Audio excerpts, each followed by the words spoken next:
Hey guys, so today I kind of want to talk about the proper way to talk about bottom surgery. So, about 11 months ago, I made 2 videos about bottom surgery. I made one about the myths and stuff like that about phalloplasty and one about metoidioplasty. So like if you're just coming into this video new and you don't know about those 2 videos, I'm gonna put them like maybe like right here.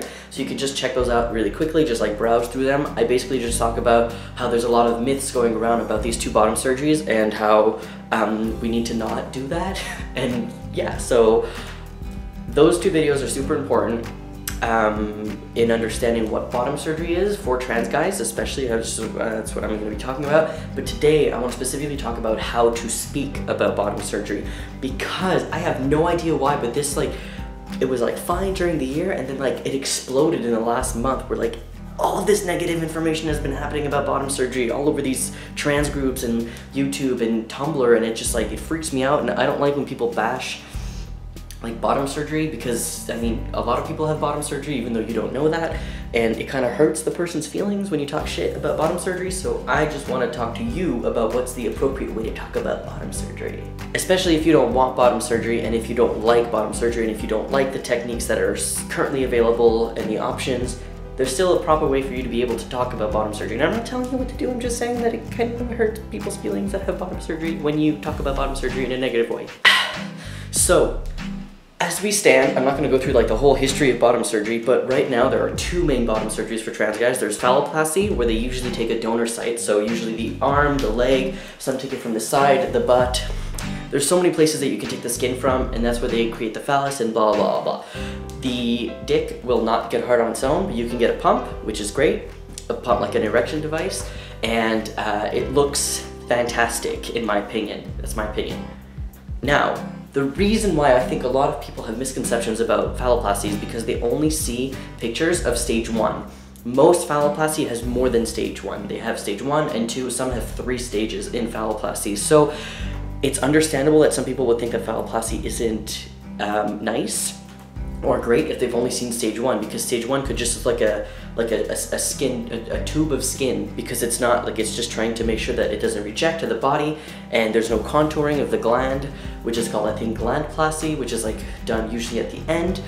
So I feel like I'm out of breath right now. So that's usually why people think that it's not like a good surgery. But you have to understand that it is a really great surgery, and when you see, oh, I saw this comment that said like, this person was like, bottom surgery looks like a sewn up hot dog or something, and it's like, I wonder why there's no pictures of, there's more pictures of phalloplasty out there. Well, I mean, I think that's one of the reasons why, if you're gonna keep bashing phalloplasty, that might be one of the reasons why people don't want to actually put their pictures out there. But there are a lot of resources online. You can go on TransBucket, there's some Yahoo groups that you can go and see what phalloplasty actually looks like. So I feel like before you maybe have an opinion about what phalloplasty is, you should know all the facts and the function. And yeah, I think it's also the same thing with metoidioplasty. Now metoidioplasty, they take your enlarged, trigger warning, genital mention, enlarged clit, and they like cut the skin underneath and do a urethral lengthening so you can pee standing up, and some people choose to have a vaginectomy, so they sew up your hole and all that fun stuff. Now, the most things that I've seen about this surgery is that like you just give a small dick and it's not nice and you can't have sex with it and so on. So that again, you're not getting all the facts. Yes, it's a small dick, but you can pee out of it, and you have to understand that for some people, dysphoria is so bad that that's what they want, and some people think it's great. I love metoidioplasty, it's fantastic. That's definitely the surgery that I'm gonna go for in the next 5 years when I can find a way to get it covered. So how do you talk about this? You are allowed 100% to not like the techniques. I originally never thought I would get bottom surgery. I was like, metoidioplasty, small dick, phalloplasty, too complicated, too many surgeries, don't want to deal with that. You're okay to have those feelings, but you need to understand that if you're gonna project it online, a person is going to read that and they might have bottom surgery, or they might be on the list for bottom surgery, or planning on getting bottom surgery because their dysphoria is so bad that they need bottom surgery. And they're gonna see that and they're not gonna feel really great about their junk, which sucks. Imagine if somebody came up to you and told you like, oh, your junk's disgusting. Like, come on, like it hurts. Do I sound like a whiny baby? I hope I don't. But yeah, that's all I'm saying. There's a proper way to talk about bottom surgery, and I feel like people need to understand that there's somebody else on the other side of that screen that probably had bottom surgery. It just sucks to see all these posts and all this misinformation. Like, I see a lot on these FTM groups where people talk about bottom surgery, like, oh, Metoidioplasty, which one would you get? And then you have all these people like, oh, the technology for Phalloplasty isn't there yet. I don't think it looks good at all. It's disgusting. Why would you ever do that to yourself? You just went too far. Saying like the technology is not there for you personally, that's okay. But you need to understand that the technology is there for a lot of people.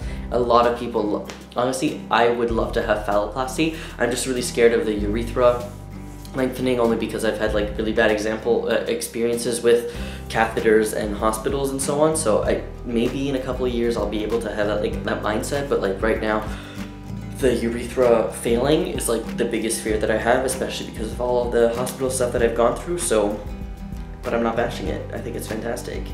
The pictures that I've seen, the results, the videos, there's videos on XTube. If you really want to see what it looks like in action and have sex, like there's videos on XTube of somebody like having sex with it. It's fantastic. All right, that's all I have to say.